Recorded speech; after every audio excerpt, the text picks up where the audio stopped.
শাহজাহানের বেডরুম, স্বর্ণে মোড়ানো প্রাসাদ ও শীষমহলের সৌন্দর্য।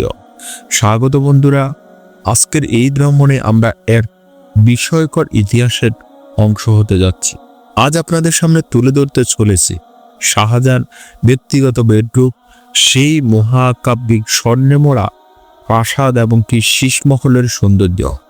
কিন্তু কিভাবে এসব রাজকীয় নির্মাণ আসলে এত চমৎকার হয়েছে, জানাবো সবকিছু। আর হ্যাঁ, ভিডিওটি পুরোটা দেখুন, কারণ শেষে আমি আপনাদের জন্য নিয়ে এসেছি একটি বিশেষ কুইজ। মোগল সাম্রাজ্যের এক সময়ে সম্রাট শাহজাহান শুধু তার সাম্রাজ্য নয়, বরং তার ব্যক্তিগত জীবনের জন্যই ছিলেন সুপরিচিত।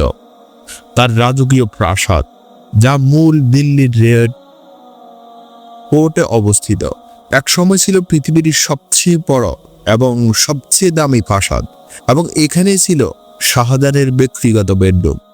ভাবুন তো, এমন এক স্থান যেখানে ইতিহাসের বড় বড় মুহূর্তগুলো ঘটেছে।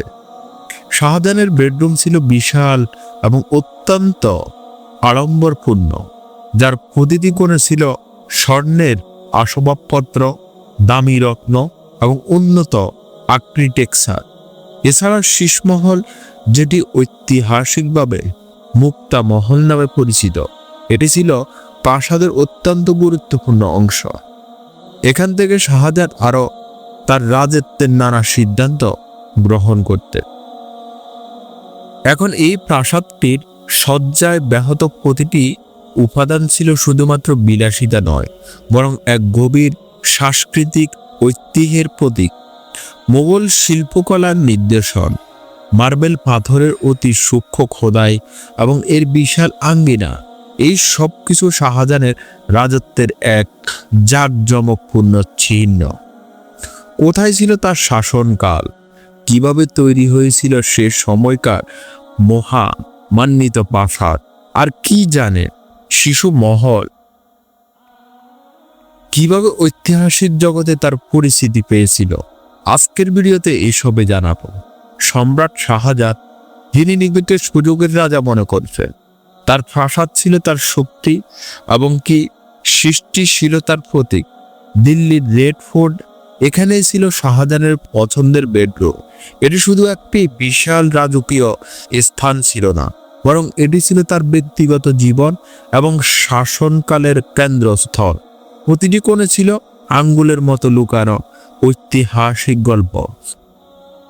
বিশাল সোনালী আসবাবপত্র, মার্বেল পাথরের খোদাই আর দুর্দান্ত আলো, সবকিছুই যেন ইতিহাসের এক দারুণ উপস্থাপনা। শাহজাহানের বেডরুম ছিল অতি বিলাসবহুল, যেখানে ছিল অসংখ্য সোনালী আসবাবপত্র, মুক্তা মোড়া এবং অমূল্য রত্ন। এবার কথা বলা যাক শীষমহল বা মুক্তা মহল সম্পর্কে। শাহজাহানের শাসনকালে এটি তার সৌন্দর্য এবং শিল্পকর্মের জন্য বিখ্যাত হয়ে ওঠে।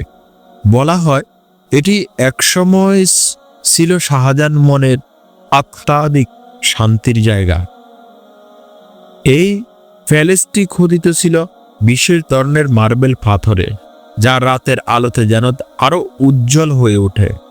আর তার সঙ্গে ছিল সেই সময়ের নিখুঁত শিলালিপি, এমনকি প্রতিটি কোণে ছিল অসাধারণ সূক্ষ্মতায় খোদাই করা। শীষমহলের দেওয়ালগুলো ছিল এতটাই সুন্দর যে আলো ও ছায়ার খেলা এখানকার সৌন্দর্যকে আরো বাড়িয়ে তুলত। এর অসংখ্য গড় আর খিলান ছিল একে অদ্ভুত রূপে মনোমুগ্ধকর। এত কিছু জানার পরেও আপনার কি মনে হয় শাহজাহান তার প্রাসাদে কি সত্যি এমন এক রাজকীয় জীবন যাপন করেছিল? মন্তব্যে জানান আপনার মতামত এবং ভিডিওটি বন্ধুদের সাথে শেয়ার করতে ভুলবেন না। আর হ্যাঁ, যদি আপনি নতুন হন, আমাদের চ্যানেলটি সাবস্ক্রাইব করুন, যাতে আরো অনেক ইতিহাস তথ্যপূর্ণ ভিডিও দেখতে পান। এই ভিডিওটি যদি আপনাদের ভালো লেগে থাকে তবে জানাবেন, আমি আপনাদের আরো অনেক ইতিহাসের অবাক করা বিষয় শেয়ার করতে প্রস্তুত। আজকের জন্য শুধু এতটুকু, তবে একদম আলাদা এক নতুন ইতিহাসের গল্প নিয়ে আমরা আবার আসব। ধন্যবাদ আমাদের সঙ্গে থাকার জন্য। দেখা হবে পরবর্তী নতুন কোনো ভিডিওতে।